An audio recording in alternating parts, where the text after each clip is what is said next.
Hello and welcome to the Northern Ireland Raspberry Jam. Now, currently we're based in Antrim, and we want to say thanks to My Tech Solutions for allowing us to use their workshop and their spaces to help kind of make this production possible today. So, essentially, this is an experimental kind of project to see if we can actually take the Raspberry Jam from all of us being in one place onto the internet. We currently do have a tree here. We currently have a screen here. Lots of things happening today. We've got 2 workshops planned, and we've got lots of little kind of smaller things that you're going to learn about.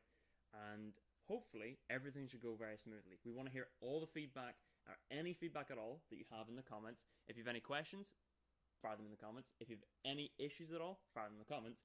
This is how we're going to make sure that everything goes smoothly. And if there are a couple of hiccups, we'll try our best to fix it. But other than that, there will be a couple of links as well that will be posted, and we will have those put into the comments as well.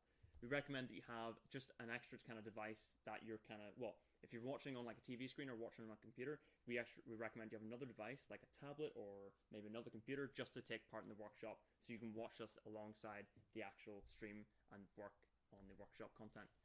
So, I think with that though, we're happy to go ahead with the first workshop. And that is hacking the Dazzling Raspberry Tree. Now, this has been altered. For the main purpose that this is no longer in front of you sitting on a table with this LED strip kind of put around it. It is now through a camera feed, which means you can't really talk to it. There is still a Pi here. I'm not going to touch it because it might break. It's a very sophisticated system with approximately 3 wires and a power plug going to the main. But we have modified it in such a way, with the help of Andrew and other volunteers, so that you at home can just talk to the Pi, and the tree is on the internet. This is the live feed of the tree and all the lights, so you can view it. We'll go around that a little bit later, but essentially, it's a modification over one of our earlier workshops, and we're going to be using requests or HTTP requests to talk to the tree, and then you can make it light up in different colors. We know Christmas has passed, but we thought cherish the moment a little bit more. So, to start though, we're going to ask everyone at the start. Good job, Sam. Ta-da! We're going to ask everyone at the very start, just for setup purposes, we're using something called REPL. Now, REPL is essentially an online piece of software that you can log into, and what will happen is we will host the code and we'll host all the actual environments on REPL. Now, Lucy's workshop that will be taking place later on will be using MakeCode, which will be far easier to work with, but in this case, for REPL, you do need to create an account. This will just be kind of like a burner account, so don't worry about setting something, very sophisticated and highly secure account. We do want you to set, some decent password, but for the most part, it'll only be used for this workshop. Now, this link will be put into the stream very shortly, but essentially, whenever you log in, you'll be presented to a team. Nothing will be available yet, just for the fact that there's a couple of bits and bobs we want to go through before we actually explain it. And then after that, we're going to let the tree free. Out of interest, are the audio levels okay, or can you not really hear me very well? Is it too loud? Let us know in the comments, and then we'll make sure we can adjust accordingly. So yes, if there are any issues with that sign-up link as well, do let us know. Again, just want to make sure this all works, but hopefully no teething problems.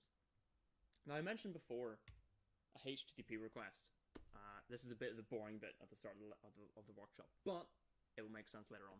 Now, to talk to the tree, we'll need to use HTTP requests. Before you did something like import network, and then you said network.say, and in brackets you said the LED, the red, the green, the blue value you wanted to go onto, and suddenly by magic it would just light up. We can't really do that, but we can do some magic bit, which is the internet. So, to kind of explain this, I'm going to boil it down to something a little bit simpler. This is you. You are now this blob, and there's a computer in front of you. And you at home are thinking, I want to go into Google. So you type in https://www.google.com. And what happens, at the moment that you hit enter, the web browser takes over a big amount of work. What it does is it basically acts as like a sort of conferencing. Well, not conferencing, that's the wrong word. It basically tries to talk to Google servers. So it sends a request to Google servers, and what happens is Google servers get that request, and they're like, right, okay, so they want google.com. Google.com will then point to some sort of, maybe a file, or sometimes it could be a file, sometimes it could be an image, but in this case, it will be an actual website, and it will return back the content of the website. So it responds from Google. It responds with Google, and this is essentially the bare bones kind of skeleton idea of what a HTTP request is. For those of you interested, HTTP stands for Hypertext Transfer Protocol. It's a very nerdy term, but essentially it just is the process of asking a server for some information or maybe a file. Now, HTTP, Hypertext Transfer Protocol, uses Hypertext Transfer Protocol uses files to go back and forth between a server and a browser. And what happens is, whenever you do the request, it responds with a bunch of HTML and different images and CSS and such. So that is what you've requested for. You've requested Google. Google has returned with this information, and it displays it to you. Tweaking it a little bit, instead of a server, we have a tree. Now, literally, the tree does not have, well, it has electronics on it, but it's kind of weird in the fact that the tree has LEDs on it, but the server's kind of off to the side. But it does the same thing. So you essentially will talk to the tree, and what the tree will do is the tree will say, right, they have gone for this link, so we'll explain how the linking works, but the link will have specific information. It will have the ID, the red value, the green value, and the blue value. And what will happen is all those together will allow you to light up an LED on this, and if you can't see this very well, or there's some LEDs around the back, this is also a live feed from the tree for you to see what lights are what different colors. And it's all got all the numbers as well on it, so you can see which LEDs you've actually lit up. And so, in theory, you should be able to control the tree from your own home. Wait, I don't know who's controlling what though, but hopefully no one spooks me. To start off though, we're going to have to make sure that that REPL account is ready. So we're going to ask, okay, Andrew's just run the test code. And so, behind me as well, you can see that that has now matched the LED strip. And essentially what will happen is, this will slowly, if you load this page, we've got a link later. Actually, no, I've got a link here. There's a link. So the link is http://tree.niraspberryjam.com/live. And so what will happen is that will also show up should show up in the comments, but this will show you what is actually on the tree. Now, for you though, your code will go in a certain way, and we'll discuss how that works later on, sorry. So, what we'll do now is I will attempt to reconfigure this so you can see what I can see. Nice. Okay, so, let's scale this down. So whenever we go to the REPL link, I will grab it back from my slides, and what will happen is I'll open up the browser and pop that link in, and whenever I pop that link in, that has not worked. I think it's a mistake. Please contact your team's admin.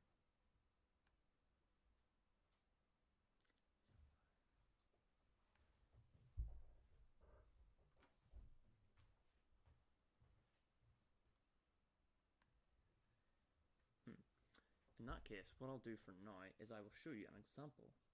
So essentially the code that we're going to be creating will be using a library called requests, and that essentially allows us to do those HTTP requests. We'll use a function called requests.get, and the get will basically say, I want to get the contents of this web page.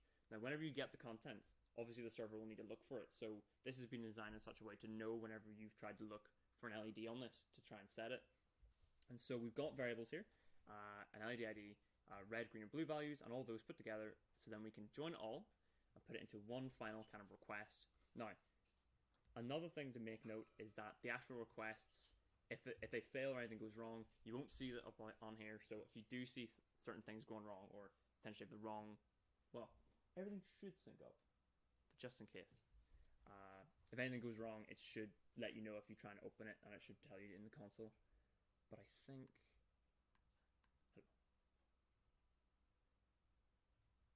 Did I take out the cable? Put it back in.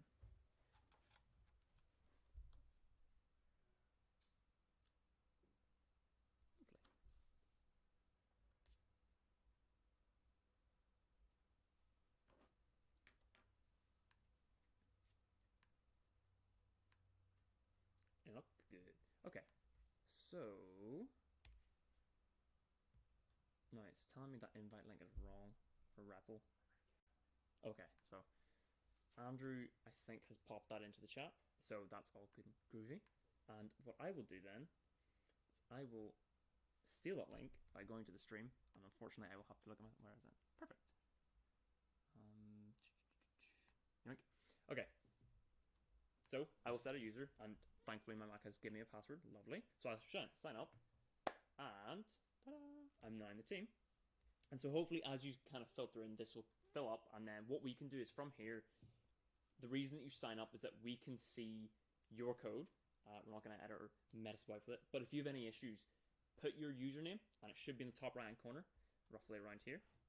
And then once you get that username, if you pop that into the chat and say like your username hyphen I'm having this issue, we can annotate your code, and we'll have a couple of moderators sitting on standby just to help out and make sure everything goes smoothly.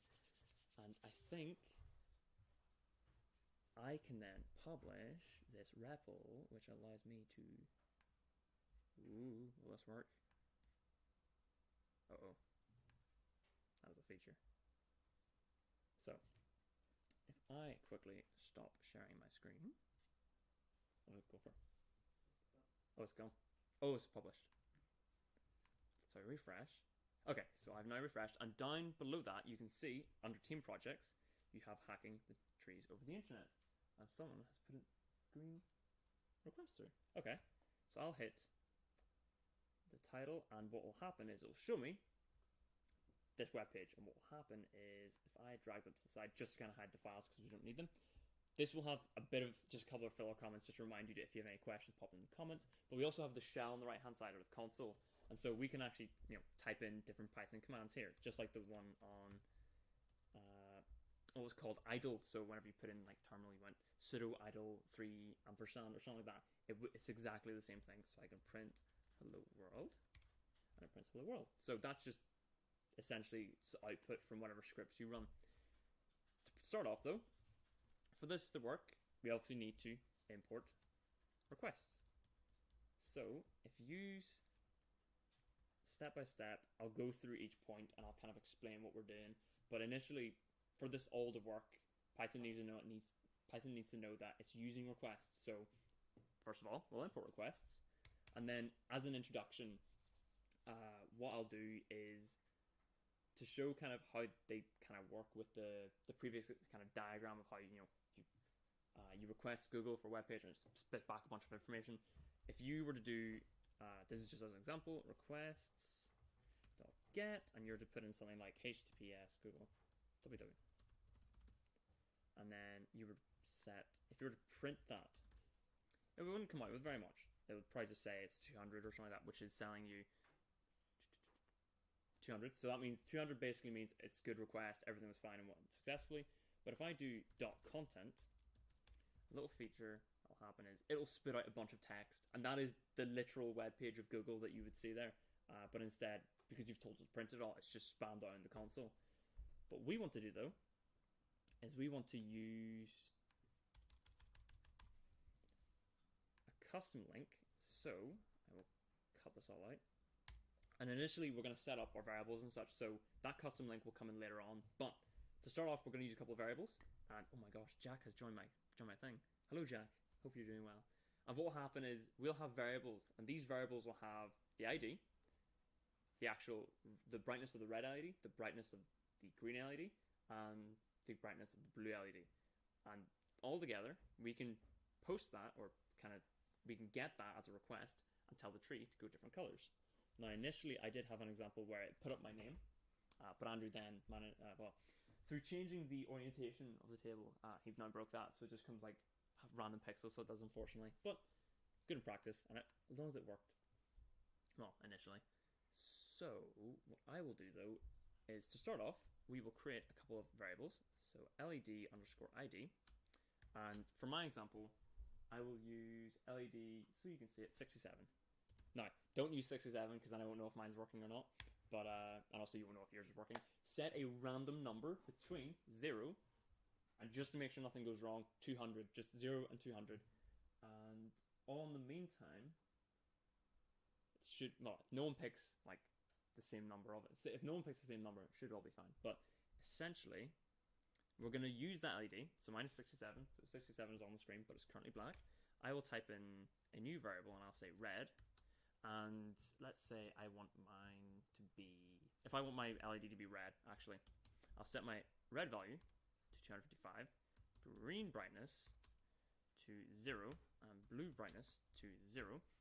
And what this means is basically each LED is RGB, so it has 3 smaller kind of lights on them, and you can alter the brightness individually and kind of say if you want more red or if you want more green, and as you mix the colors together, you get different colors. I do have a table of all the different colors that I can get kind of a picture of and post it on the screen, just so you can tinker around with it during the break or something, just so you can, you know, spam around with it. But essentially, pick any number for these, as long as it's between 0 and 255.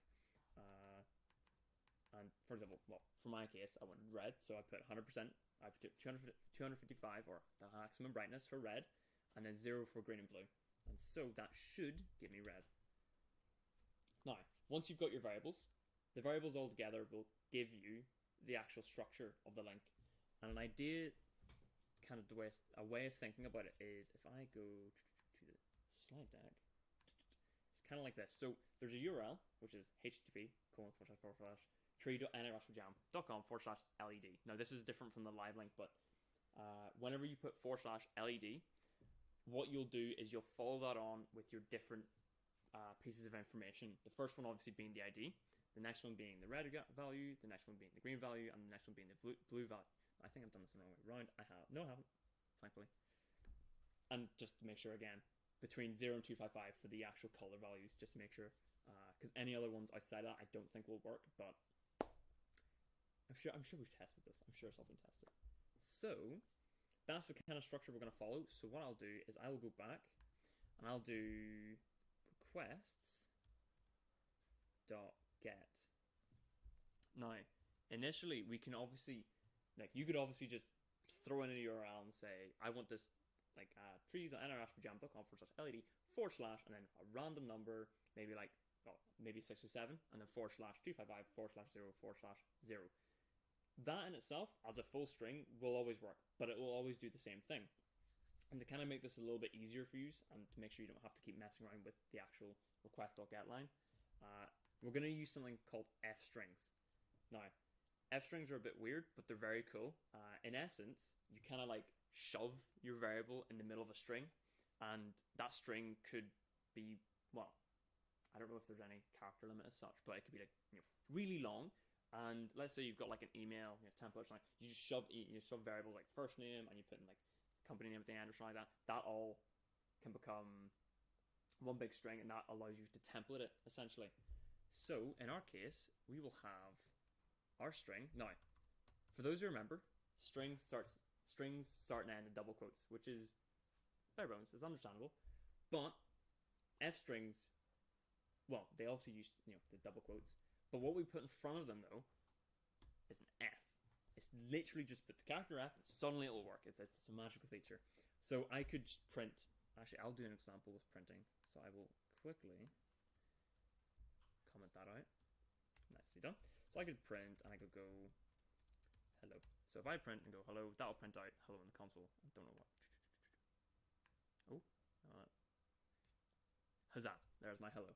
But then I could then put in F at the start, not capital F. F at the start, and I could put in a raw value. I could put in the number 10, and I print, and it says hello 10.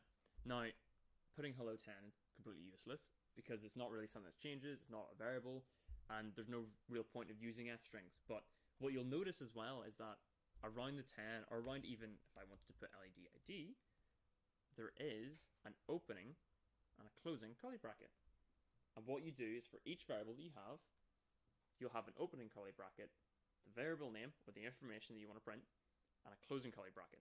And that kind of sandwiches the variable into the string. And so, anytime you want to put one in, you just basically, as long as the actual names, as you can see, these names match, so it knows what it's looking for, these curly brackets will just go to the start and the end, and that's it. So let's say I wanted to kind of prompt myself and say, you are changing, oh no, my spelling is now showing us changing LED number, and it says LED ID 2, and I could go red, I go green, I can go one more time, blue. And altogether, that's just put that string and put in all my variables, and when I hit print, it says you are changing LED number 6725500. Well, 22550, which is red. Now, there are other LEDs going on. I have no idea what's happening, but I'm assuming it's okay. So we've got that, and we can use the exact same kind of idea there with our URL. So we can use f strings with tree. Actually, I will push this over a little bit just because I don't think that's going to be very important. Okay, so tree, http:// tree.niraspberry.jam.com/led.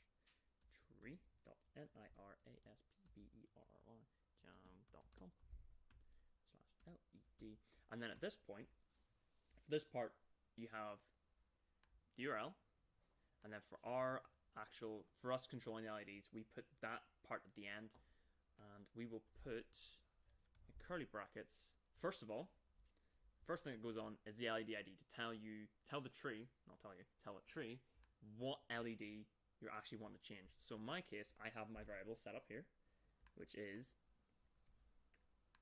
oh my gosh, no, there, LED ID. So I will put LED underscore ID. It's great. And I will put this over a little bit more. /, and then once again, I have to pop this away. Oh, didn't know I actually did that. Okay. Red, green, blue. And together, as long as I've opened and closed, the correct number of brackets, so there isn't like another curly bracket just sitting somewhere, and there's actually a start and end string, and there's an F start, that looks completely fine to me. And that follows a structure, 0 to 255, all good. And what I'll do now is I'll bring this over. So your request will look something along like this. And then later on we'll learn how to use loops a little bit to kind of, put up a long strip of LEDs to go different colors. But that's why we use variables, so we can actually make it nice and tidy so we can. If I pop this out again, I will print or run, and that 67, please work. It worked. It's now red, so that it works. So, yeah. If I want to change the color, I can make that. Oh no, my color combinations. Can I make that orange? Is that how you make it orange? I don't know. Let's hit run. That was yellow. Close. Is it 127? I don't know. One of these. So you can actually tinker around with these numbers and just hit run. But as you go through, so it's orange. As you go through, the main part of this though is that you have this line. So request.get, and then the actual URL, and the structure would be LED first, red, green, blue. So, oh, someone else done it. It's on number 18. Who's LED number 18? Oh, right, okay. So as well as that, I've been notified the fact that, just to let you know, there are LEDs on the back of the tree, which means I can't actually see. Well, you can't actually see that. I might be able to see it, but as they're not visible, this is kind of like a backup because we can't really move around the tree. Only these LEDs are viewable in the front, and I'm not sure what colors or what numbers they are. Oh, there's someone at 125. But just in case you don't see your LED on this, it should be displaying on the screen behind me, or on the one on your web device. Oh, and also, as time goes on, they don't stay up, they just kind of fade away, just to make sure there's actual room for more and different colors. Someone's popped a comment on my thing as well. Oh, okay. Jack just came and left. So, that's all cool. I wonder what. I'm quite excited to see what colors actually come up because I don't know the color combinations. But let's say as well that we wanted to get other colors. So I actually have a list of the different colors somewhere. That's not it. This is it. Ah, it's gone. Oh no. Okay, well I had a list of colors, but let's try. So you can obviously tinker around and actually put in any values. So, and just as everyone, I hope, will be aware, 255, 255, 255 will give you a white LED, which will look like nothing else. No, it will look like something like this. 67, like white. So, and then over time, the page will refresh and they'll slowly dim away, as well as on this. But yes, I think for the most part that's worked. So I'll just wait until people post in lots of different color combinations. We'll see what people have gotten. Oh, there's a green LED there. Don't want to touch much of the tree. And then there was a fading out red one there. I think that might be not. It was on the back there. Oh, 18. Oh, is that blue? No, 54 is blue. Where's 18? This is the worst game of hide and seek ever. Can't even move. No, I'm not gonna try that because I might fall over. But yes. It's good to see that works. So, hats off for those who managed to dye up the tree different colours. I think I'm gonna double check. Everything okay with the stream? No issues with the code or anything? Okay. Is there anyone who has any questions? Oh, right. So there's a challenge. Can someone try and get the color purple just by mixing the red, green, and blue values just between them, and then also different colors, but primarily if someone can get purple, that'd be quite cool. And obviously, well, I've just shown you how to do white, but could other ones like try different colors like yellow or orange or purple? There's also pink. I know you can get cyan by mixing them as well, and different colors. I don't want to give away too many answers, so I don't from the code. But literally, all you need to do is change those 3 colors there, and once you hit run, it'll all post up on the screen. Oh, someone lit up a green LED. Someone got pink-ish. Well, 18's around the corner. Someone's got cyan already. Okay, it's back there. Am I allowed to turn the tree?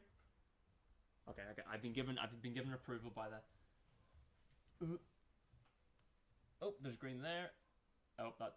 Okay, I'm not gonna touch the strip in case it loses any power. There's a bit of blue there.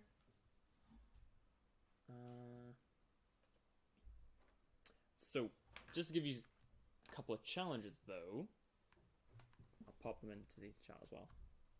Try and get purple. Not print purple, white, and yellow to show up. 3 LEDs. Okay, so what? Not like print red or print purple, white, and yellow. Try and print all of them at the same time. So essentially, just copy paste, and then to do that, what you can do as well is if you want to change only one value or you want to change only a part of it, you can reassign a value to your variables and kind of say, in this case, I want it to be white. In this case, actually, you might want to get all of them, because in case you want to do 67, 68, then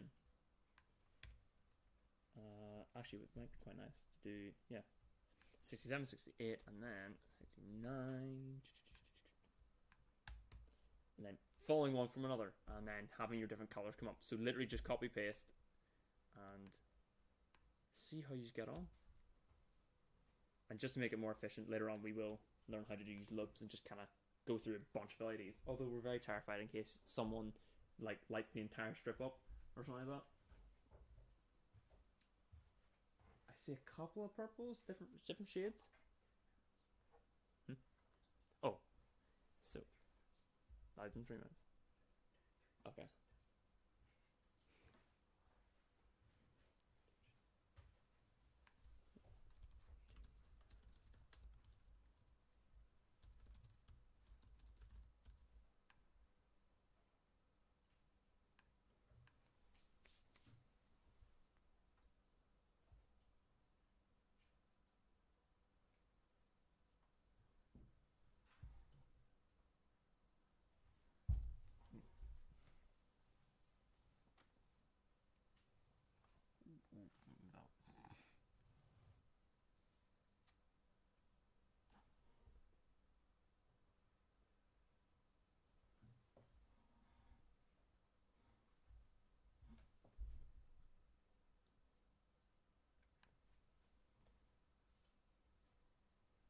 So for now, what we're going to do is we're going to give you a couple of minutes, probably about 3 minutes, just to try and go through and get multiple LEDs going on different colors, and preferably purple, white, and then yellow. And just to remind you, whenever you're actually doing your second one, so if this is like your first LED going on, then your second LED, just to make sure move the LED ID so you can do like one after another on the strip, and you can actually I think someone's already done that. So you can actually make come one after another, and they come as a group of 3. So we're gonna give you a couple minutes just to tinker around with that, and then we shall move on to loops.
Oh, someone's done 3 pinks. There's a lot of blues. Also, oh no, okay, actually I think it's gone too far. Oops. Keep on. Okay. So, slowly going through. Any more colors? There are a couple of ones. Yeah, so there's 2 pinks. Is the 3rd one coming on? Nope, there's a white there though.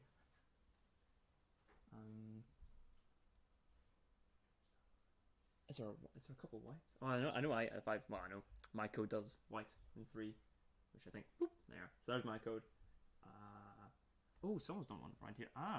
So that is purple, white, and yellow. Nice one. Ooh, yeah. Slowly fading away on the screen though. A lot of the works. And I'm gonna hang on up a little bit. Just slowly around the screen. Purple, white, and yellow. There's green.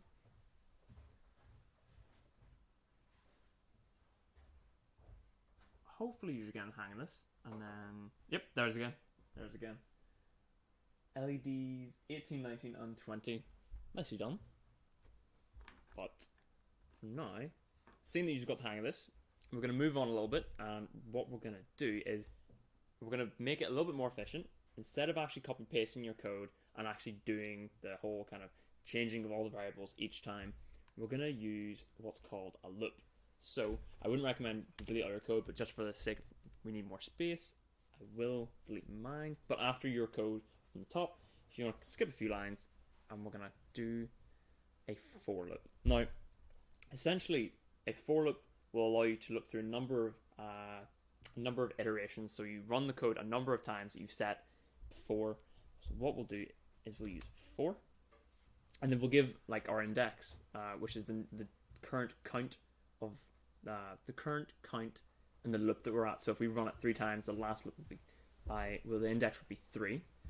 And so if I do for int for I in range, and I give it range from 0 to 3, so the minimum will be 0, the maximum will be 3. I will do a colon at the end to say to start the loop. I can print and I can do I, and I will also stop this request I'm going through.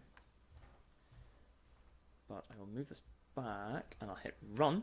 And what will happen on the screen is it will print 0, 1, 2. Now it's also printed the LED, posted the LED to the tree, but that allows us to run the same code 3 times.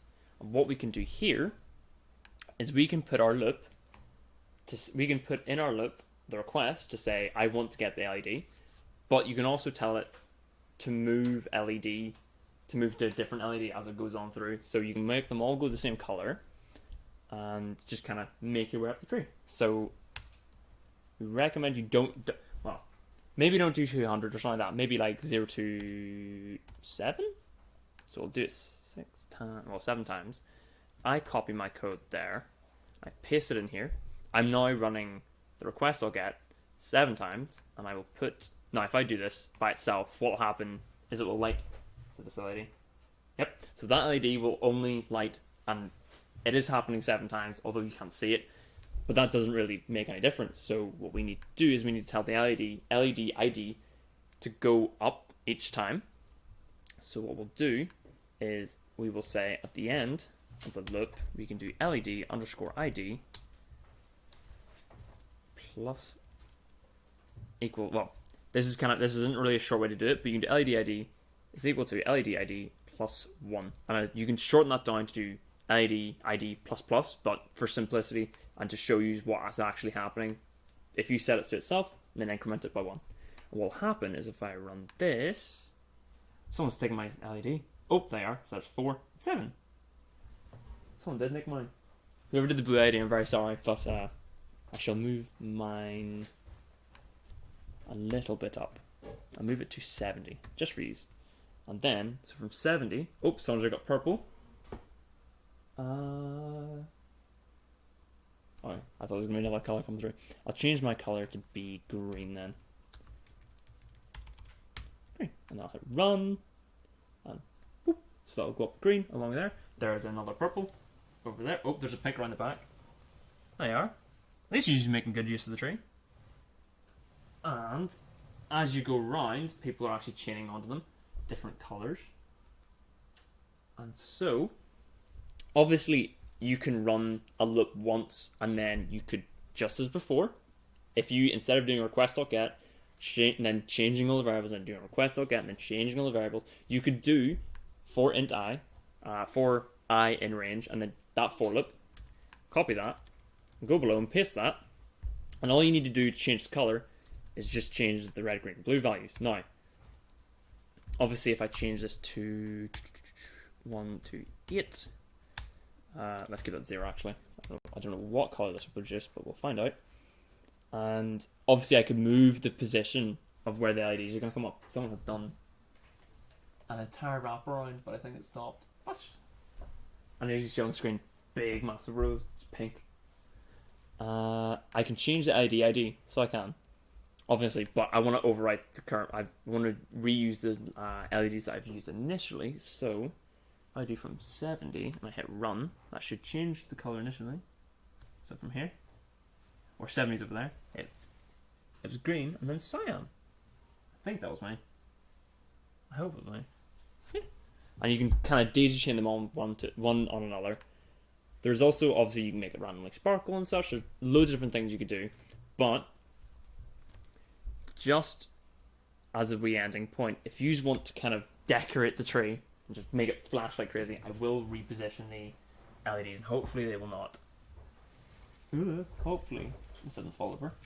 But, to end off, if you want to just decorate the tree and just have lots of different colors come up, I want to see madness on it.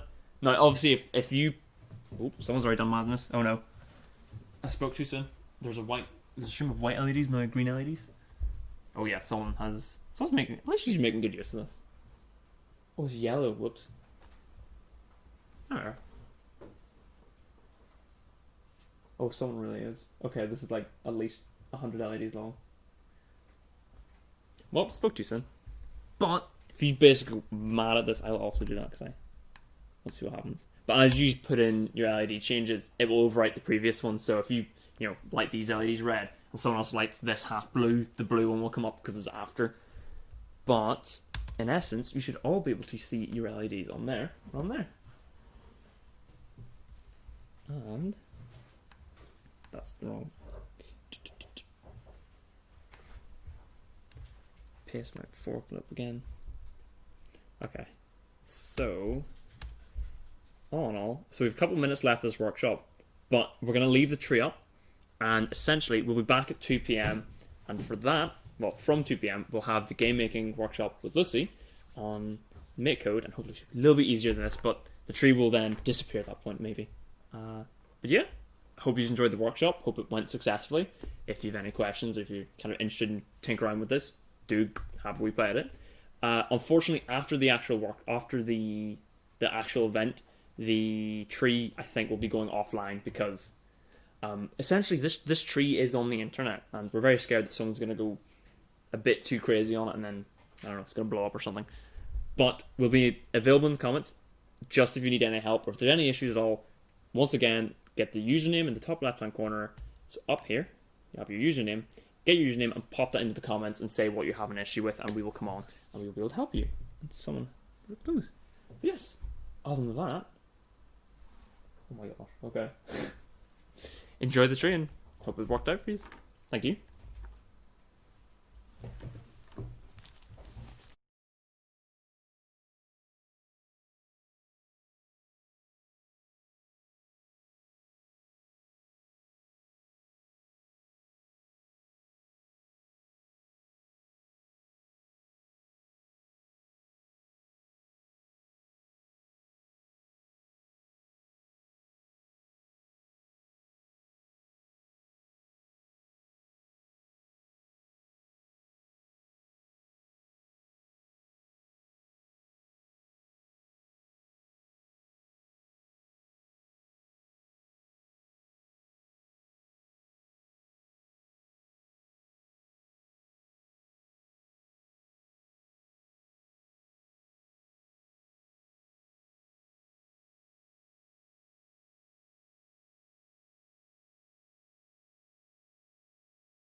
Hiya, welcome back to our live stream.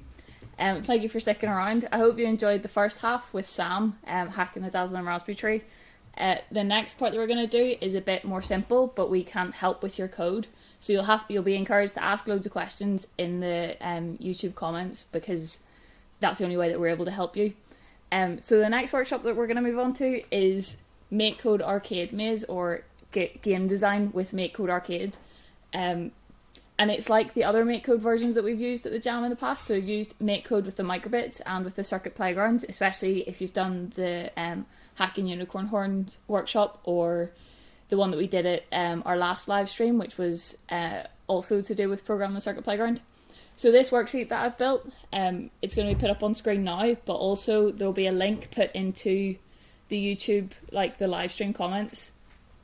And you can like flick back and forwards between that, so you don't have to just rely on what's on my screen, because I'm going to go through it all at once, but you can keep going back to other bits of code if you get stuck. So I'm hoping that that's on screen now. I'm going to get a thumbs up. Yeah, so that should be on all your screens now. You can see it says MakeCode Arcade Maze. In this workshop, you'll use MakeCode Arcade to build a maze minigame. And I chose to build this maze for you guys so that you could learn the very basic skills of how to use MakeCode Arcade. And then there's 2 other really great workshops that Microsoft have made themselves to do with building platform games, which is like Mario, or like point and shoot games, like very old school Asteroids or Space Invaders or anything. So you can find those 2 really, really detailed workshops at arcade.makecode.com/skillmap. I went through them myself just to like refresh my skills on it before building this one, unique for the Jam. So the game that we're going to build today, it's really important before you try and write any code that you go about designing what you want your game to do. And that's relevant to normal programming as well. You want to design what your system's going to do before you try and program any of it. So I've decided that we're going to build a 1-level maze. It's going to have 1 player that you can control, either using the simulator on screen or your WASD keys or your arrow keys. There has to be a maze for the player to move through, obviously. There has to be a distinct start and ending point that are on opposite sides of the screen. The areas that aren't part of the maze, like path, the player has to not be able to move into them, or else they could just walk straight from one side to the other side. And there also needs to be a win condition. So a win condition is, once you get to the point where you've decided that your player gets to win, there has to be something that tells the game that they've won. I've modeled this one around cows trying to make it through a meadow, but you can design whatever you want. Some of the designs are in the worksheet, so it's really easy to copy the like pixel art across into MakeCode Arcade, just if you're having trouble with drawing anything. So the first thing that you need to do is go to arcade.makecode.com, which you can either click on the link in the worksheet, I think, yeah. It's a clickable link, or you can just type it in, and it should bring you to this home screen, and you can see a big orange button that says New Project. Obviously, you won't have all of these projects sitting here. This is all my practice. But if you click New Project, you have to give it a name. So I'm just going to call it my project 1, because I've already called stuff my project. And it will bring you into this screen. So if we flick back to our worksheet, you can see where it's asked you to create a project, create the name for it, and then you can see your coding environment. So on the left hand side, you've got the simulator, and it's based on a Game Boy, which is one of the like extra questions in the worksheet. But it's based on a Game Boy. It's really simple to use. It's got an A button, a B button, and a joystick or a 4-arrow pad. And then next to that, you've got all of your code tabs. So in the worksheet, I've referred to all of these as tabs. And then you've also got your area in which you can code. So in order to use the code, you open a tab and you drag it out like that, and then stuff will clip together. So if you've ever used App Inventor or Scratch or the other 2 MakeCodes, then it's exactly the same. So yeah, the simulator is really good for helping you figure out how big stuff is going to be on screen. So if you accidentally draw a character that's too big, then you'll figure it out pretty quick. But you can also play your game in your browser, There is also the option to, if you have some of the relevant hardware, then you can download your code onto an actual piece of hardware. But obviously, because we're doing this over the internet, we'd rather if everyone could have a go. So the first thing that we're going to try and do is create your character. So that was the first point of our game design, is we need to have one character that you can control as a player in the maze. So what we're going to do is, to get started, try clicking on the sprites tab and drag out the first block that's at the top. And I've put in a little tip there because sprite is obviously a word that we use day to day, and it doesn't mean computer graphic, but in this context it means a computer graphic that's able to move and that's able to be controlled on screen. So in MakeCode Arcade, they've decided that you can have 4 different types of things. So you can have players, enemies, food, and projectiles, which pretty much covers most things in life. Most things are players, enemies, food, or projectiles. And the next thing that we're going to do is clip it into this on start block like I've done here. So now you can either click here and change the name of your variable, or you can leave it as my sprite, because my sprite is a meaningful variable that you can use. It just means that's me. Or you can change it to my player, or you can change it to the name of wherever your player is. But the next important thing is we're going to draw the player. So if you click on this white block here, it brings up this canvas, which is 16 squares by 16 squares, and you can hover over each one and count them down. It goes from 0 to 15 in each direction. Another important thing is, if you hover over any of the blocks, then in the bottom left hand corner down here, it shows you the actual coordinates of that, and that'll be useful later whenever you're trying to get your player to start at one end of the maze and then finish at another end. So I'm gonna separate these out and put one on each side of my screen so I can see both. And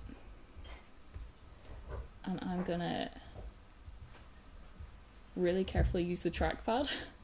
I'm going to draw this cow. This is going to be my player for my maze, but your player can be anything else. But what I have done with this cow is, because he was a bit wider than he was tall, I've changed the size of the canvas. So the canvas starts as 16 by 16, but also in the bottom left where you can type in the numbers, you can change it to something else. So I'm going to change it to 25 by 14. And that'll give me enough room to draw my wide but short cow. I'm just going to rub out this pink square that I didn't mean to write. And I'm going to take the pen, which is at the top left, and I'm going to use it on the smallest size, which is the size of one of your pixels in your canvas. And I'm just going to put it on black, and I'm going to quickly draw out this cow. 1, 2, 3. And there are also some pre-drawn sprites that you can use. Is that 3? Yeah. 1, 2, 3. And then this goes right the way down.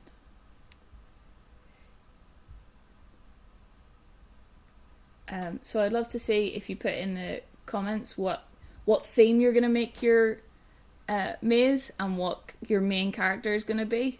And then I will get told those over a screen. So yeah, I just picked a meadow because it was fairly easy to draw. And the other 2 workshops that Microsoft have made are like space based. So I didn't want to do another space sort of game. But as you can see, it's really, really easy to just create a little character. The other easy thing that you can do is, if you have a character in mind and you want to draw them but you don't really know where to start, you can just look up 16-bit cow and it'll show you a photo or it'll show you a drawing of whatever you're aiming to draw yourself in MakeCode Arcade. So I'm going to draw the top of his ear and it goes right to the edge of the canvas.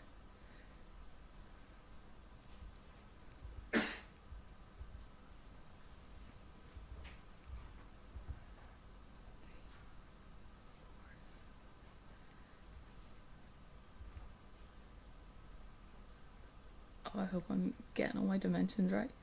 Right, so 1 atop.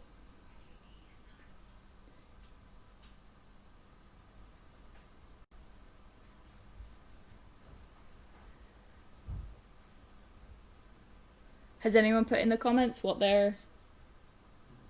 Yeah? A guy getting morning coffee, yeah. So that would be like, you could theme your maze around like an office building. Hold on, I've got a glare on my screen. Or you could do it like around his kitchen or something, so that you could have little like, you could have the fridge and different appliances and stuff kicking about in the background. I don't know what I've done wrong here. Oh well, we're drawing a different cow. The cow has changed.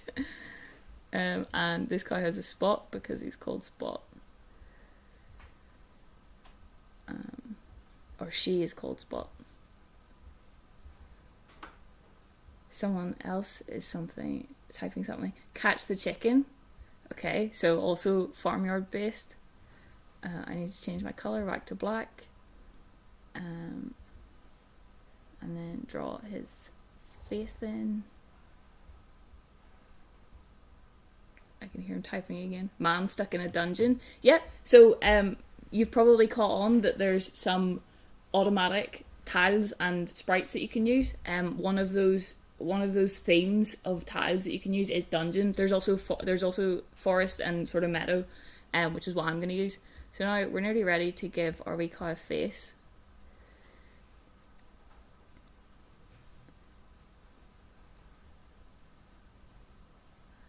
I haven't got any more suggestions have popped up on my screen. This is turning into a very different cow.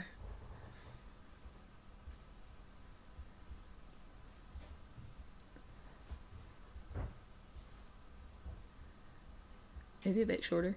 And then we can use the paint bucket tool. So I've got all my different parts in, so you can use the paint bucket tool to fill them in whatever their main colour is. So this cow is mainly white. I'll do that.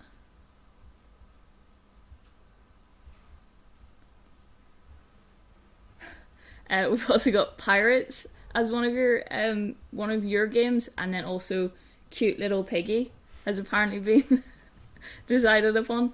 So yeah, I'm finished with my cow now. I'm gonna fix up his back. Something went wrong there.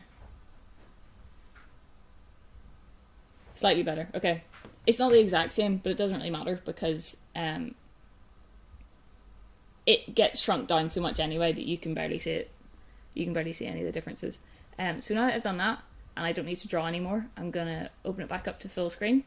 So yeah, that's the tip that just mentioned, that you can change the size of your canvas in order to have taller or shorter or wider sprites or wider characters. But you don't want to make it too big because then your character could take up the whole screen. So you can see now my cow is just in the blank void of space because we haven't got a background yet. But the next thing that we're going to do is try and move the sprite. So obviously this sprite is our player. This is our character that we're controlling. So this is the only one that we want to be able to manually control with our keyboard or with the simulator on screen. So we're going to then go into the controller tab, which is orange, and pull out the first block in that tab, and then we're also going to clip this one into the onStart block, and then we'll be able to run around as a little cow. So move my sprite, which is the same variable name, with buttons. So the buttons can either be, there is a list of keyboard shortcuts, so next to the volume key, which I'm going to mute because it can get really loud, there is a list of keyboard shortcuts. If you're interested in being able to use your arrow keys or your WASD keys, or the Z is your A and the X is your B, or you can just space and enter out of both of those things. But yeah, as you can see, I can move my cow around the screen. There is one problem, is that he can just disappear, or she can just disappear off any of the sides, and now he's lost. So that's the next thing that we have to fix, because obviously you can't do a maze if you can't see where your player is. Yeah, so you'll notice your sprite can move off your simulator screen. So the next thing we're going to do is go into the scene tab, which is sort of a grey-blue colour, and then drag out the camera follow my sprite block. In this tab, you have to scroll right to the bottom in order to find the block. because camera is right at the bottom of the scene tab. So you can see all these subheadings. So there's collisions, and then there's camera right at the bottom. And you want this one, camera follow sprite, my sprite. And you want to drag that one out and pop it just in on start exactly the same way. And you'll see this goes from grey to blue to tell you that it's loaded the new code. And as you move, you can see that your cow just sort of jiggles left and right because it's moving, but also the camera's following it. And it'll be a much more noticeable difference whenever you have a background in, whenever you have a maze for them to go through, you'll notice that they're actually moving still. Yeah, so that tip is just to say scroll right to the bottom of the scene tab to find this block because it's not in an obvious place. Yeah, so now that we have a player that we can move, so we have a player, we can move them using our arrow keys. They have a unique design, and we're going to now make a maze map around that theme. The next thing that we have to do is go back into scene, which is that sort of grey-blue tab, and pull out the set tile map 2 block, and then clip it into the on start block like before. And it works in the same way as the one where you design your character. You just click on it and then you can draw on the screen. So I'm going to go into scene and I'm going to pull out, so it's not in screen, it's in tiles. So it's not this one, it's not set background image 2, it's set tile map 2. I'm going to pull that out and pop it in, and then I can draw anything in here. I'm going to cheat and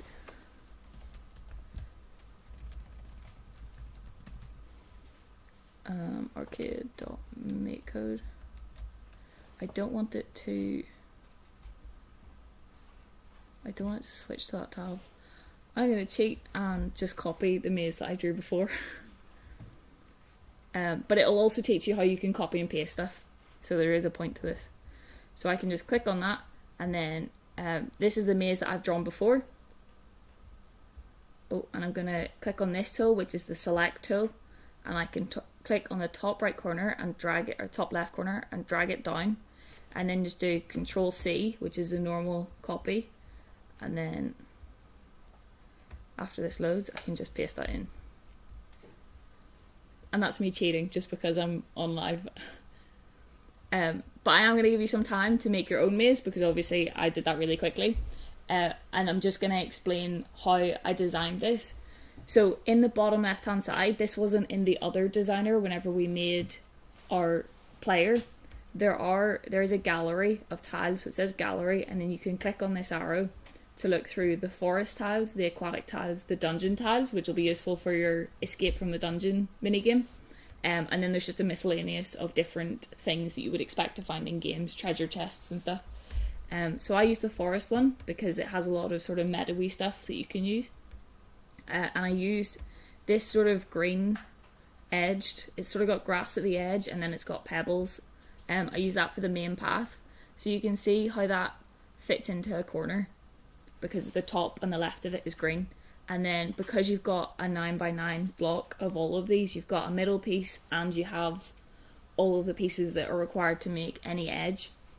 And then I've used the meadow. I've just sort of randomly dotted bits of meadow everywhere so that I could have a nice varied meadow. What you can also do if you don't want to use any of the pre-drawn tiles is you can go into my tiles, and you'll see later that I've already made my own tile, and you can create a new one, and then you draw this the exact same way that you draw a character. This is 16x16 as well. You can't change the size of this because one tile has to fit in the normal size of where a tile has to go. But you can draw whatever you want. You can draw whatever sort of forest or what are other sort of areas. You can draw whatever sort of like classroom or office building, but for the person that's trying to get their coffee. And then you can just click on it and you can plop it in. But obviously I didn't draw anything in that one, so I can just delete it. And then it won't show up in my game. So now you can see down there. Oh, why did that not work?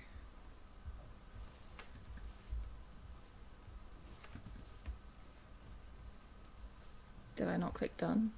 Oh, okay. Now that I've clicked done instead of just clicking outside of it, you can see that my cow has popped up on my map.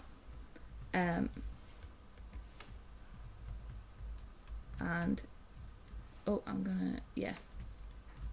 So you can see you can walk around in the map.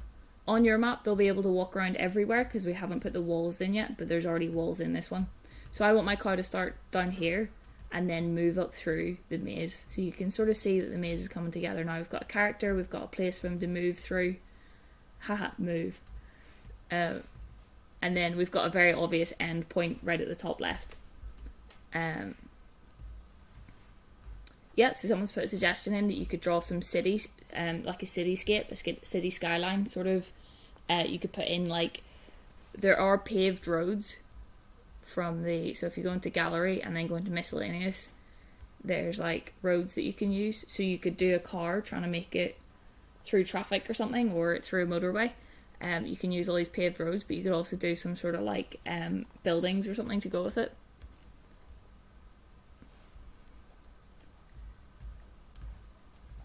And then whenever you've done that, you can just try it out. Try moving your character around your map. Make sure that your camera is definitely following them. You can see your character at all times, so that they don't walk off the screen at any point. And if you haven't finished your maze just yet, you can keep finishing it and then catch up on the code later, but I'm going to move on with the code now. So after we've set the tile map and we've changed it from just the blank one to our new maze, we have to make sure that there's areas, part of our game design was that we have to make sure there's areas that the player can't move, so that they can't just walk from one side of the maze to the other, which is why we have to use the walls. So if you go into your designer again, you have to click on this icon, which looks like a big 3D wall. And then you just need to draw it everywhere that you don't want your player to be able to walk, and it'll highlight it in red, but then whenever you click done, it'll just disappear again. So if I go in there and I have my walls already built, but you can see how I would click on this and it goes red, and then you can just draw lines and stuff and it will make all of that red. So you can see how it highlights the tiles, and then the player can't walk over that anymore. But that's a really easy step. You can even click fill, and if it's all the same color, then it'll just fill all of it as a big wall. And that means that whenever you go to play your game again, your player won't be able to walk past any of these walls, which is actually a really good feature in other stuff that I've tried to make games in. It's really difficult to stop players from walking over certain areas or walking into certain things. So it's a really nice, easy feature of just creating walls. And it can also be used to create steps in platform games or barriers in like point and shoot games and stuff. So it's not just this purpose, it's just to create any sort of blockage. And once we've got our walls in, there's only a few steps left before we have a fully working maze. We just need to make sure that our player starts in the correct position so that they can complete the entire maze before they get to finish it. So what we're going to do is go back into the scene tab. So this will be our third scene block, and we have to pull out this big long one, which is place my sprite on top of, and then it gives you a map coordinate that you have to type in. And then the map coordinate will be the same for everyone, but depending on where you want your player to start, then you'll type in that. But I'll show you how you can get that coordinate really easily from your tile map. So we'll pop it in there, and right now it's just going to place them at the top left because that's where 0, 0 is. But if you click into your tile map editor, again, I explained this a minute ago, but you can see how the number at the bottom left side of your screen changes as you move your mouse around. So say I want my cow to start here. Hold on, I'll take that off. I want my cow to start down here on this block. So I'm going to read off, it says 16 by 16, but then it also says 1, 4, which means column 1, row 4, because columns go down and rows go across. And obviously because it starts from 0, that's why there's column 0 and then column 1 is in the second position. So I'm going to use 1, 14. I didn't mean to say, hold on. Let me check that because I didn't get it right. 1, 14, yeah, no, 1, 4. 1 and then row 14 because it's quite close to the bottom, so the last row was 15. And then if we wait for this to go blue, he's too far down. I typed it in wrong. That'll be it. Yeah, and now my cow starts in the right place. Can't walk through any walls. Definitely starts at the start of the maze. But one problem left for the very basics of our game is that you go through the whole maze and you get to the end, which in this cow's case is a much bigger looking floor than the rest of them, and nothing happens because you haven't put in your win condition, and the win condition is the last part of the very basic maze. So we're going to go back into our worksheet and have a look at the win condition section. And I've already drawn my floor, but 10 points to whoever can put it in the chat first of which video game I've taken this floor from. It might look slightly different in the newer versions of the game, but in the original game and in the one that I played when I was small, it definitely looked like this. So you can just make a new tile whenever you're in here. So everyone has to make a brand new tile or use a completely unique tile from the pre-drawn ones. And you can write win on it, or you can draw a trophy on it, or you could draw something like the coffee that the person's trying to get, or you could do something relevant to the theme of your game. It says, good job to Claire for saying, yep, Mario. Yep, Mario's the right game. It's a very iconic floor. So I was saying, for your win tile, it can be anything. It can just say win, or just be a different colour. A really easy one is just to make it like yellow, so that then whenever you walk over the yellow tile, you know that it's very clearly different from all the rest of your tiles. It has to be really clearly different. And also generic pixel and Mexican penguin seem to get the right answer as well at the same time. I'm surprised that a lot of people got that, because I had to check. I knew what I was drawing it from, but then I had to check to make sure that it was definitely from Mario, not from something else. So basically your win tile has to be completely different from anything else, because in a minute we're going to tell it anytime you walk over a tile like this, you win.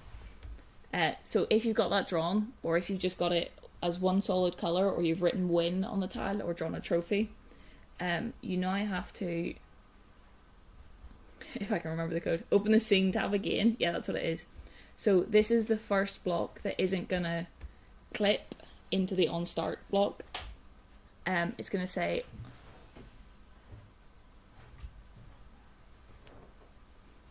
something changed there in the camera, I can see it. Yeah. This is the first block that you're going to use that doesn't clip into the on start block. It's going to be its own conditional block by itself. So you can drag it out just the same, and you can place it underneath or next to the on start block, and it'll just look the exact same, the same shape as the on start block, so you can clip stuff in here. But this conditional block will only, the code that you write inside of it in here will only run when the condition is met.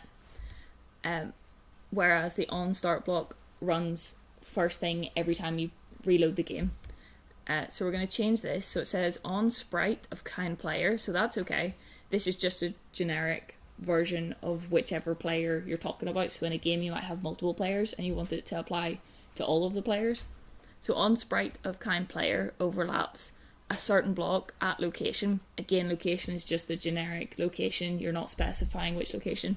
It's more so that you can use this variable in something else, so you could drag it out and use it somewhere else. So you're going to change this to be whatever your block was that you made totally unique. There's only one of them on the board. And I'm going to change it to the floor. So something has to happen whenever the player overlaps this particular block. And in order to do that, we have to go into the purple tab, which is the game tab, and find this block which says game over lose, because that's the automatic one is to lose. So we're going to drag this out, game over lose, and we're going to swap it so that it says win, because you win whenever you go over your win block. And I will show you what that looks like whenever you win your game.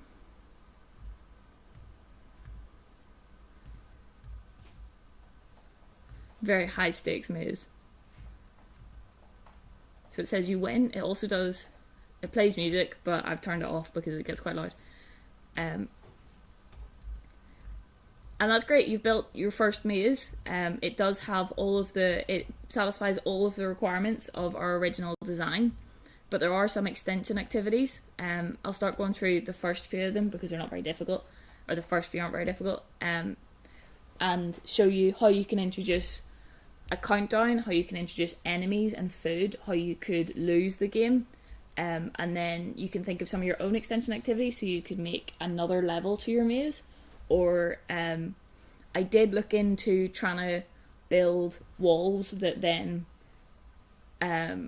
automatically, or sort of like generated their own mazes by flying across the screen. I remember I used to be able to do that in Scratch, but it's much harder in this, so I didn't do it. Yeah, so the 4 challenges are all on one page, so that you can read them all together, and then all of the code solutions are underneath it. The one that I'm going to go through first is actually challenge 3, which I should have made challenge 1 because it's kind of the easiest.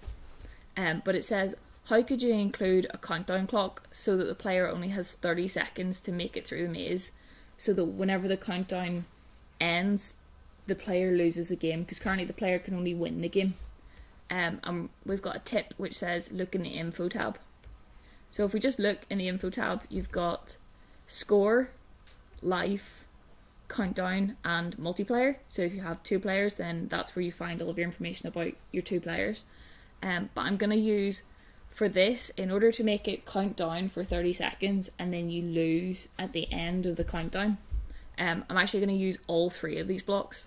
So I have to make it count down from 30 seconds, so I'm going to pull out start countdown, and because that's a start thing, that's something that has to happen at the start of the game, I'm going to put it in the on start block, and then it says 10 seconds, but you can change that to 30 pretty easily.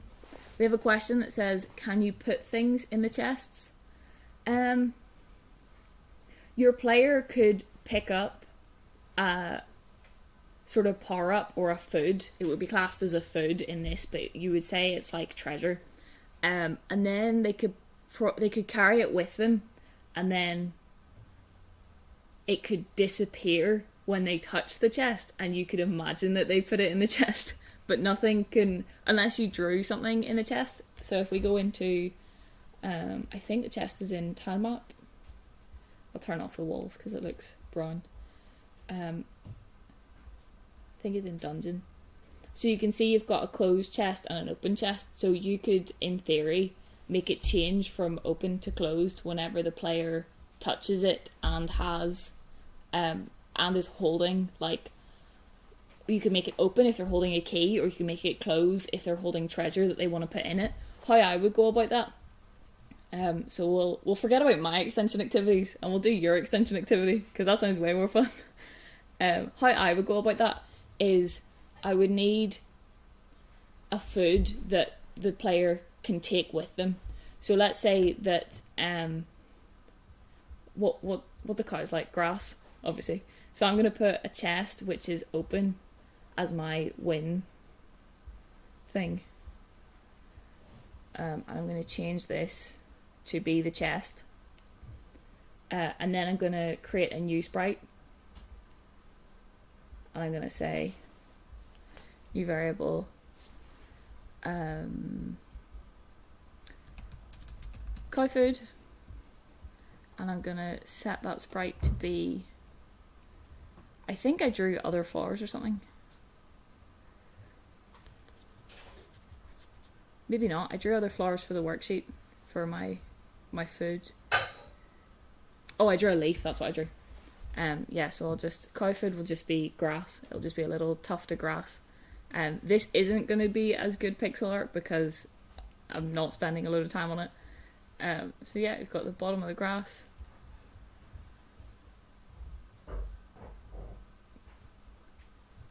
This is going to look like fire more than grass.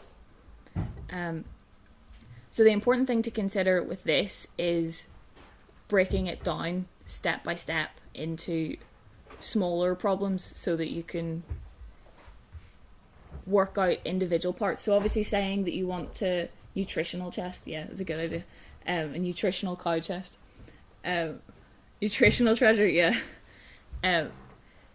You don't want to think of it as this big problem of, I want my player to do this. You want to think of it as, so I would need my player to be able to pick up food, and then I need the food or the treasure to be able to follow my player.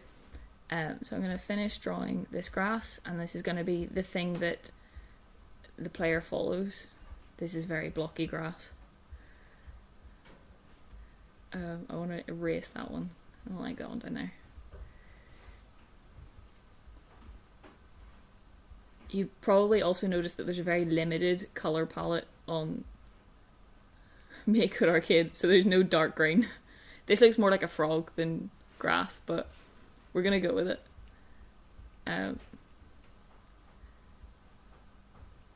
Cool, so that's grass.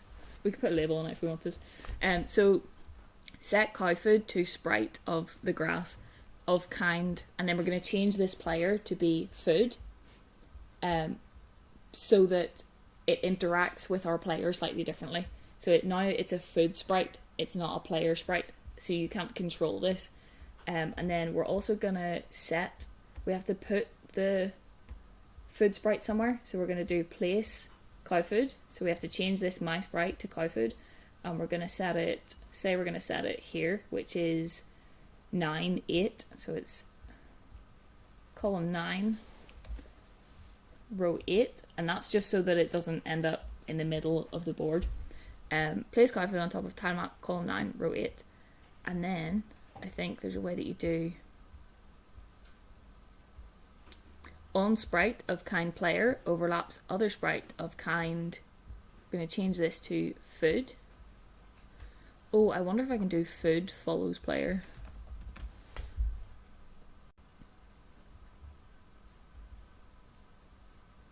So now we're going to pull this in. I got that out of the, I used the search function. So sometimes if you know what you're looking for, instead of clicking through the tabs, you can search for a keyword. So how I would find that manually, how I would find that block, is look through the sprites tab until I can find follow, which I can't find. But if you look up follow, then you can find it. Set my enemy, follow my sprite. But what we actually want to change that to is set cow food to follow my sprite. On sprite of kind player overlaps. Okay, so now we're going to test this because we've done a little bit of code, so we're going to test it. So say what I'm hoping happens is that the cow runs into the grass, oh yeah, and then takes it with him. Nice, this is what I wanted. And then we want them to put it in our nutritional treasure chest, to store for later, for the long winter ahead, or behind us even. So what we're going to do is, instead of the game automatically winning whenever, so if the cow touches the chest at the minute, it just automatically wins. But what we're going to do is make the grass disappear, so we're going to change its image to nothing, and then we're going to abandon it to some other part of the screen, because it's difficult to make sprites. You can destroy sprites, but it's much easier to just get them out of sight and out of mind. So what we're going to do is, on sprite of kind player, this is a lot of code on the screen, on sprite of kind player overlaps our treasure chest at location. I'm going to keep game over win in here, but I'm going to delay it slightly. So the first thing I'm going to do is scroll right down to the bottom of the sprites tab and set my sprite image to nothing, but I'm going to change my sprite to cow food, and then I'm going to use another one of these. So you'll also notice that instead of always going and getting the same piece of code out, I'll sometimes just right click and duplicate a piece of code that I've already got. So I'm going to set the image to nothing and place cow food in 1515, which I know for my game is a part of the game that, or a part of the screen that is inaccessible to my player. And this becomes important whenever you're using a score function, because if you just make it disappear but make it stay in the same place, then your player can just stand on top of that sprite and continue to rack up the score. So that's why I make it go somewhere else. But you can also destroy sprites. It's just a little more difficult to then keep track of which ones you've created and destroyed at any point. So now, whenever you win, or whenever you get to the end of your game, the grass should disappear, but it's because you've put it in the chest. And then the next thing that we're going to do... Okay, that didn't work. Image to nothing. I might put in a pause. It might be the win is too fast.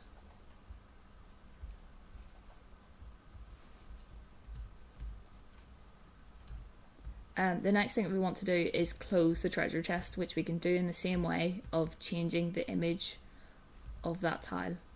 Why is it not disappearing? Someone debug this live for me and put the solution in the chat. We've only got like 3 or 4 minutes left, but you can see how someone made that suggestion and I was able to break it down into the different steps of what I wanted my code to do, and then approach each one individually. Why is it not disappearing, please?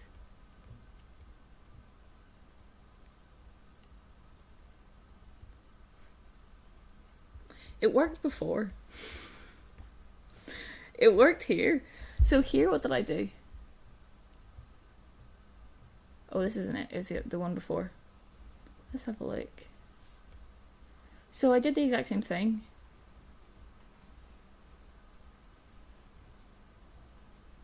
Ah, okay. So what I did in my example code was I used these temporary variables. So it might work slightly differently for food on sprite of kind.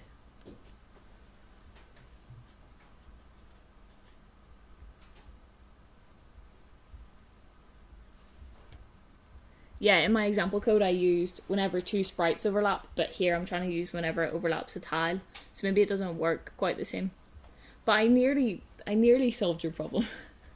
If you're interested in continuing with this, I have written 4 other extension tasks, which include how to make enemies. So in my case, it's a really mean duck that just doesn't like the cow. I've created food, which is a much better looking leaf than the grass that I drew. Also points if you can tell me where this leaf is from, what game this leaf is from. It's a very iconic leaf from many games and one that was popular quite recently.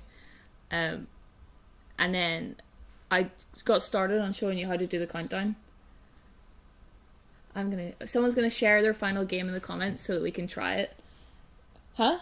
So I can try it? Oh, right, okay, yeah. I'll go onto will it break if I go onto the YouTube link? Oh, my final code? Yeah. I'll put my game in the comments so that you can play it. I thought you meant someone was telling me that that I could play their game. If anyone does want me to play their game, what you can do is there's a share. Oh yeah, share up here. So if you click share and then give it a name, or you can just give it a funny name. You don't have to publish it. You can just click on the little share icon, and then it'll give you a link, and you can copy that link and put it in the comments.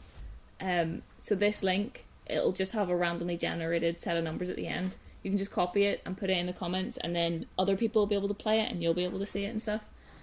And then you can keep working on this game. Oh, I'll go back to my worksheet. You keep working on this game, put in a countdown, or put in changing appearance. So what I found quite funny was that no matter what direction you're walking in, the cow just always looks to the left. So I tried to change that by redrawing the other side of the cow, and redrawing the front of the cow, and redrawing the back of the cow, so that it would turn around as I clicked my different arrow keys. I have to read all these out. Schwink, Mexican Penguin, and Aaron figured out that it's Animal Crossing, that leaf is from Animal Crossing. Anytime that you drop a piece of furniture, it shows up as that leaf instead of as the actual piece of furniture. Oh, and now I've broken my game. And I win anyway. But yeah, that's the end of the Make Code Arcade game design workshop. I hope we've had a really great time at our entire event today. I'm not sure if Sam's going to say some final words about how we're... No, Sam's not going to say any final words. Okay, just checking. I have to say the final words. If anyone signed up for an Eventbrite ticket, we will hopefully be sending one very short survey to see, it'll just be like a Google form, just to see what you thought could be improved. Obviously your feedback during within the comments during the live stream were very helpful, because we were able to fix the audio a little bit, but we're still going to work on it for the next time. You can also let us know what you thought via Twitter, or you can drop us an email. Our email address is available on our website, niraspberryjam.com. But yeah, we're hoping to be able to do... He keeps giving me things to say. We're hoping to be able to do loads more of these live streams, or at least a few more, before we can get back to our proper events. Because I think we miss it as much as anyone else does. So Andrew's told me to say, what do you think? Do you think we should do more of these live streams? I think we should. I enjoy teaching. I enjoy running these workshops, even though it's a bit different over the internet. But it's good fun having it all. It's a good fun doing the preparation and then being able to see people's feedback afterwards. But yeah, that's it from us. We'd like to say a big thanks to Nitech Solutions in Antrim for letting us borrow their workshop and sort of use this space in order to like be able to follow all the guidelines, so that we could do it properly, instead of, we could have done it each from our own houses over the internet, but we just thought it would be nicer if we could have a bit more of a professional setup. He can't type as fast as I can speak. So yeah, it's time to finish up your code. And if you want to drop your link into the YouTube chat, I will play it on the bus home. But yeah, that's everything from me. Thank you. See you later.